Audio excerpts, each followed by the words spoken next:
Good morning, good afternoon, or good evening. My name is Alvita Nuliani, and today we are going to discuss about classroom management. And today's topic is about analyzing classroom organization.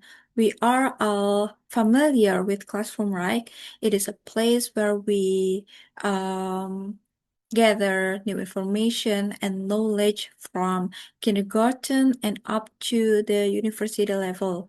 It is a place where a certain number of students gather to take part in the teaching and learning activity, usually placed in schools and universities. It is not only a room with desks and a whiteboard, but it is students' second home as well, where students and teachers come together to share the learning process.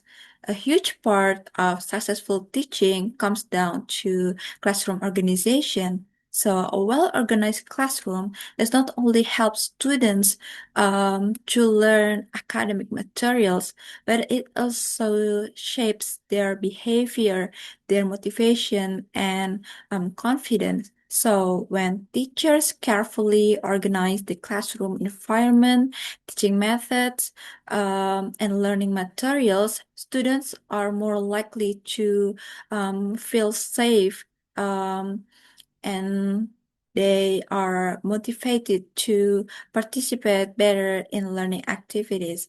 So, good classroom organization also reduces unnecessary disruptions and creates a positive atmosphere where students can develop both academically and socially. So, based on the statement, the question arises about wait,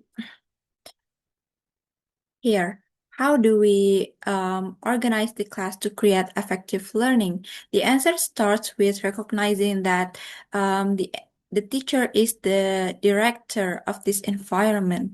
Here, according to research by Amalia et al. In 2024, there are four main pillars of classroom organization that influence students' success so that the classroom runs smoothly and effectively, namely effective learning community, student and teacher interactions, varied teaching method, and also classroom atmosphere. All of these pillars are connected to each other. So if one aspect is weak, so the learning process may become less effective. Therefore, teachers need to balance these four elements.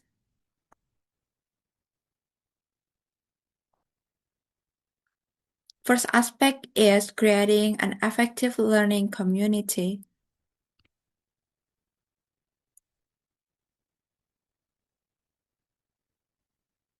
So a learning community means building a classroom where every student feel included and supported. In other words, no student feels left off or ignored.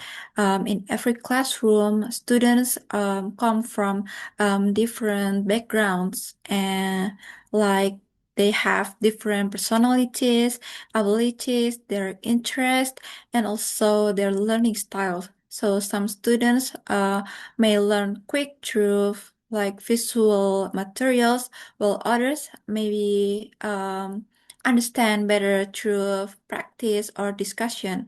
So, because of this diversity, teachers need to create a flexible learning environment that can accommodate all students. For example, teachers can encourage teamwork and collaboration and give equal opportunities for students to speak and provide support for students who feel struggle academically.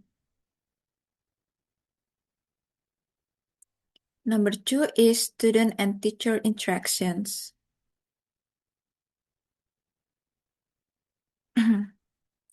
It is very important because it influences students' motivation, their confidence, and emotional comfort. So when teachers communicate respectfully to the students, they will feel appreciated and understood. So this creates a conducive learning atmosphere. For example, teachers can listen actively to students' opinion and encourage them instead of criticize them, and to show empathy towards students' difficulties. So for positive teacher-student relationships also improves student sense of belonging in the classroom, and students will become more confident to ask questions, to express their opinions or ideas, and participate in discussion. But on the other hand, poor communication and interactions um, will make students feel anxious, afraid, and unmotivated, because teachers are not only instructors who um, share about materials, but also as mentors who support students emotionally. Number three is varied teaching method. If teachers only use one method continuously, students may become bored and lose their focus. So teachers should combine different teaching strategies to keep them active and engaged. For example, like group discussions with hands-on project, or maybe use games like icebreaking or interactive quizzes. These activities help to stimulate their critical thinking and make learning more interesting. Next. Here cited from Wibowo, the use of learning styles in education involves three stages. Number one is identifying students' learning styles and then group them and then provide materials according to their learning styles. If the teacher imply this in a classroom, the stages will result in improvement. With five indicators such as attention, cooperation, ideas, problem solving, and also discipline. Next. Next is classroom atmosphere. This includes both physical and emotional condition. In physically, the classrooms will be clean, organized, comfortable, and free from distractions. While emotionally, students should feel safe, comfortable, and calm. So if they learn in a positive atmosphere, their brains can process new information more effectively. So creating a positive atmosphere is essential for supporting students' cognitive and um, emotional development. Next. Next is conclusion. Effective classroom organization is very important um, in creating successful learning experiences. And a well-managed classroom supports not only academic achievement, but also students' character development and positive interactions between students and teachers, increase their motivation, their participation, and also their sense of belonging. And in addition, the varied teaching methods help improve critical thinking skills and make learning more enjoyable. Combined with a comfortable classroom atmosphere that supports students' concentration to make the effective learning. And overall, good classroom organization helps students become more active, confident, and successful in achieving their learning goals. And next is the resources from Amalia et al. And also Wibowo. Next is part two about solving the problem with logical argumentation. There will be three of main problems. With number one problem is about Mr. Elazar. I think that when a teacher has to deal with the students who misbehave, it can drain their energy and completely change how they treat the class. If teachers are frustrated, they become either overreactive or reactive.